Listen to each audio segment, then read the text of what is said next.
Welcome to Jasper academy current affairs model questions.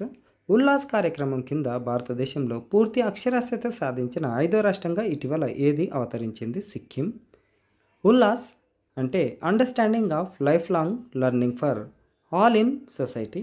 ఈ కార్యక్రమం కింద అధికారికంగా భారత్లో సంపూర్ణ అక్షరాస్యత సాధించిన తొలి రాష్ట్రంగా మిజోరం నిలిచింది. తర్వాత గోవా, త్రిపుర, హిమాచల్ ప్రదేశ్లో ఈ ఘనత సాధించాయి. తాజాగా సిక్కిం ఈ జాబితాలో చేరింది.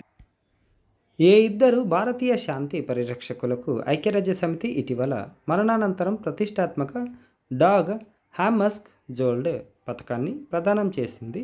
లాన్స్ హవిల్దార్ హర్భజన్ సింగ్, నాయిబ్ సుబేదార్ సుజిత్ కుమార్ ప్రధాన్. ప్రపంచంలోని అత్యంత క్లిష్టమైన సంఘర్షణ ప్రాంతాల్లో ఐక్యరాజ్య సమితి శాంతి పరిరక్షకుల అంకితభావం, అత్యున్నత త్యాగాలకు గుర్తుగా ఈ పథకాన్ని ప్రదానం చేస్తారు. ఐరాస మాజీ సెక్రటరీ జనరల్ డాగ్ హ్యామస్క్ జోల్డ్ పేరు మీదుగా ఈ పురస్కారాన్ని ఏర్పాటు చేశారు.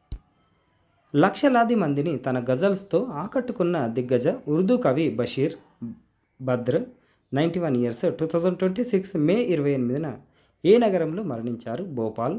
ఈయన గజల్స్ను సరళంగా భావోద్వేగభరితంగా సామాన్య పాఠకులకు చేరువయ్యేలా రూపొందించడంలో ప్రసిద్ధి చెందారు.